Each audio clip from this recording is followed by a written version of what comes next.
The stamp duty surcharge on second homes in the UK has been raised, the council tax premium on second homes has been extended, and several councils in high-demand areas have introduced specific levies and restrictions targeting properties held as holiday homes or investments rather than primary residences.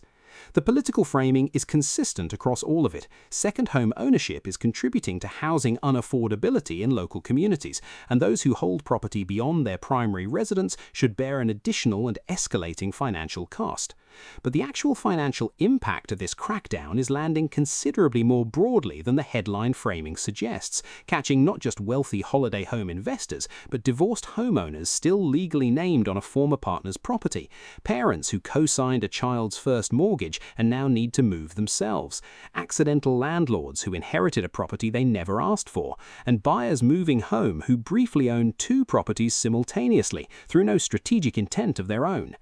In the next few minutes, I'm going to walk you through exactly who is really paying for the second home tax crackdown, which groups are being caught by it despite clearly not fitting the political target, and what can actually be done about it before it becomes an expensive surprise at completion. I've been tracking the UK property market for years, and the gap between how second home taxation is described in policy announcements and how it operates in practice is one of the more consequential mismatches in UK property law right now. Let's get into it. It's worth acknowledging from the outset that the policy intent behind second home taxation is defensible. In communities where second home ownership has genuinely pushed house prices beyond what local workers on local wages can afford, where properties sit empty for most of the year while local residents can't find anywhere to rent, and where the character of towns and villages has been reshaped by ownership patterns that serve visitors rather than residents, there is a legitimate argument for using the tax system to alter incentives. The issue explored in this video isn't whether the policy is justified in principle, it's whether the specific mechanisms chosen to implement it are sufficiently precise to catch the people they're aimed at without also catching a considerably larger population of people they weren't. Before going through who's actually affected, it's worth being precise about the specific levies in question because they've changed multiple times in recent years, and the current position is more punishing than many people realise. The stamp duty land tax additional dwelling surcharge, which applies in England and Northern Ireland when a buyer purchases a residential property and already owns another, currently stands at 5 percentage points above the standard SDLT rate for each band. On a £350,000 property, the difference between buying as a first or only home and buying as an additional dwelling is currently over £17,000 in extra stamp duty alone, before any council tax premium is considered. In Wales, the higher rates for additional properties work similarly. Scotland has its own additional dwelling supplement. These are not trivial sums, and they apply from the first pound of the purchase price on the additional dwelling, which means the surcharge lands immediately and in full with no threshold or taper to soften the initial impact. The most widely misunderstood group caught by this surcharge is buyers who are moving home and who complete their purchase before selling their existing property. In a standard moving chain, the sequence is sell, then buy, and the surcharge doesn't apply because by the point of purchase, the buyer no longer owns their previous home. But in a market where chains frequently collapse, or where a buyer finds their ideal property and needs to move quickly to secure it, completing the purchase first and selling afterward is sometimes the practical necessity rather than a choice. In that scenario, the buyer owns two properties simultaneously at the point of completion on the new one, which triggers the surcharge, and they then have to claim a refund once the previous property is sold, which must happen within 3 years for the refund to be available. The refund mechanism exists and in most straightforward cases eventually works, but the buyer has to fund the surcharge up front, often on top of a full mortgage,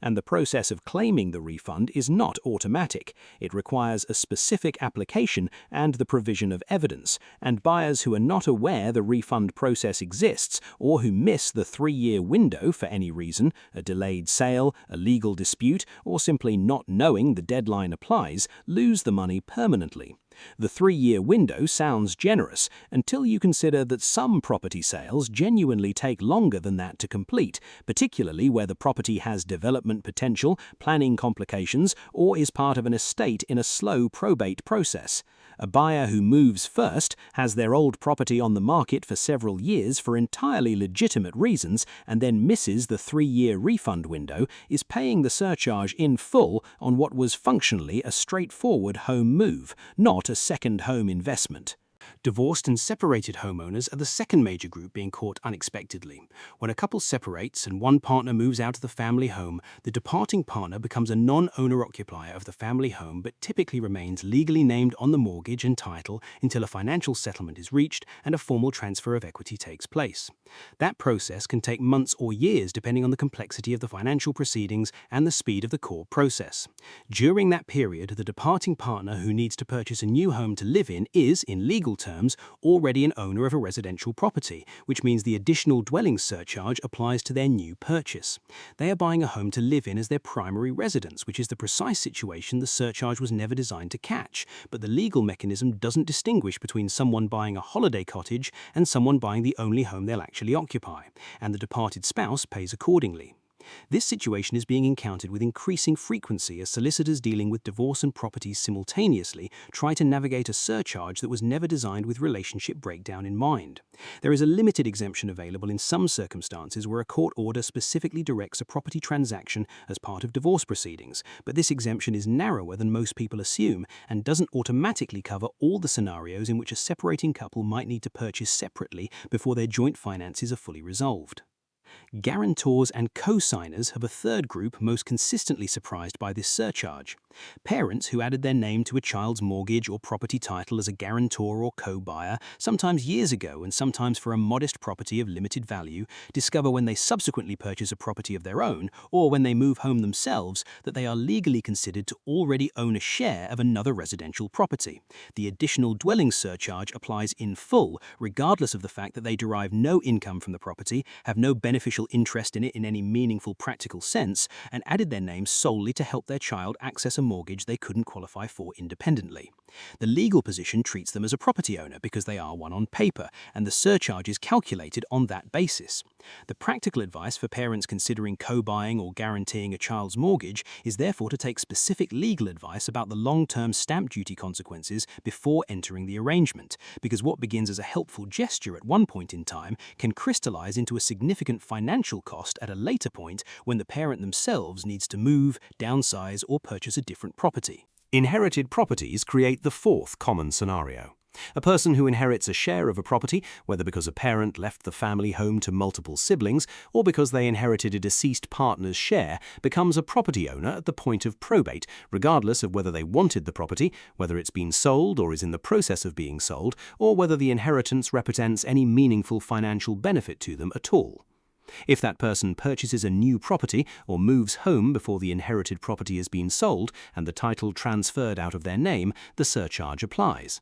The fact that the inherited property is on the market, that probate is in progress, or that the person has no ongoing intention to retain it does not affect the surcharge liability at the point of purchase. There is a specific exemption for inherited properties where the inherited share is below a certain threshold, but the threshold is set at a level that excludes a significant proportion of inherited property situations, and many beneficiaries who believe they qualify for an exemption discover on closer examination that their inherited share exceeds the threshold and the surcharge applies in full. The council tax premium on second homes operates on different terms from the stamp duty surcharge, applying annually rather than at point of purchase, but creates similar unexpected exposure for some of the same groups. Councils in England can charge up to 100% extra council tax on properties classified as second homes. The classification of a property as a second home rather than a primary residence for council tax purposes depends on the council's own assessment, and in some cases this assessment catches properties that their owners genuinely regard as their only home, or that are in practical terms unoccupied because of a life circumstance the council's classification system doesn't fully accommodate. Now here's what connects all four of these unexpected exposure groups and the underlying mechanism that makes the crackdown broader than the policy intent. The stamp duty surcharge and the council tax premium both use ownership as their primary trigger, because ownership is the legally verifiable fact the system can easily measure. What neither system effectively measures is the purpose or intent behind ownership, whether the second property is a genuine luxury or investment asset, or is instead a legal technicality that doesn't reflect the owner's actual living situation or financial benefit from the property. That gap between measurable legal ownership and actual economic purpose is where the unintended cases live, and the size of that gap has grown as the surcharges have increased, because the financial consequences of being accidentally inside the definition have become considerably more significant than they were when the surcharges were smaller. At 5 percentage points above the standard rate, the surcharge on a typical purchase is large enough to derail a budget that had been carefully planned on the assumption it wouldn't apply. At lower historical rates, the same planning failure was expensive but survivable. At current rates, for many buyers, it's transaction ending. Here's what nobody puts together properly. The revenue generated by the stamp duty surcharge has grown substantially as rates have increased, but a meaningful portion of that revenue is coming from exactly the groups described above, rather than from the deliberate second home investors the policy was designed to target. Those investors have, in many cases, been doing the same financial analysis any rational economic actor would do, and concluding that in the current environment, with surcharges at current levels combined with other landlord tax changes covered in earlier videos on this channel, the numbers no longer work, which is a significant contributor to the landlord exodus also covered on this channel. The people least likely to have done that analysis in advance, and therefore most likely to be paying the surcharge unexpectedly, are the accidental owners, the divorcing couples, the guarantors, and the inheritors who never set out to own more than one property at all. Here's how this plays out for people caught unexpectedly. They make a property purchase, their solicitor confirms at some point in the transaction that the additional dwelling surcharge applies, the buyer is presented with a completion statement showing a significantly higher stamp duty figure than they expected, and they either have to find the additional sum at short notice or in some cases abort the transaction. For those in the move first, sell later scenario, the surcharge is fundable in theory from the eventual sale proceeds, but requires bridging that cost in the immediate term. For divorced buyers and guarantors, there is no refund mechanism available because unlike the move first, sell later scenario, there's no existing property being sold within 3 years that would trigger a refund entitlement. Here's how it plays out for people who plan ahead. They identify their legal ownership position before committing to a purchase, confirm with their solicitor whether the surcharge applies to their specific circumstances, and where it does, either factor it explicitly into their budget or take steps to change their legal position before the purchase completes where that's possible. In the guarantor scenario, this might mean formally removing themselves from the child's title before making their own purchase, which requires the child's lender's consent and potentially a remortgage in the child's sole name. In the inherited property scenario, it means understanding exactly when the inheritance will be resolved and timing the purchase accordingly where the timeline allows it. And in the move first, sell later scenario, it means making sure the refund mechanism is on the radar from day one, with the 3-year deadline noted clearly in the diary, rather than being something discovered only if something prompts a review of the original completion statement years later. If you're planning a property purchase and you're already named on any other residential property anywhere, whether as an owner, a co-buyer, a guarantor, or an heir, the most important conversation to have before committing to a purchase is a specific conversation with your solicitor about whether the additional dwelling surcharge applies to your situation and whether there are any steps that can be taken before exchange to change that position. The surcharge is large enough at current rates to materially affect the economics of a purchase, and discovering it at completion rather than at the planning stage removes all your options for addressing it. The HMRC guidance on the additional dwelling surcharge is publicly available and reasonably detailed, but it is not written for people who don't already know they have a potential liability, which means the people most likely to be caught by it are precisely the ones least likely to have proactively sought it out. That combination of a significant financial consequence and low pre-purchase awareness is what makes the second home tax crackdown's unintended reach so consequential for so many people who genuinely didn't see it coming.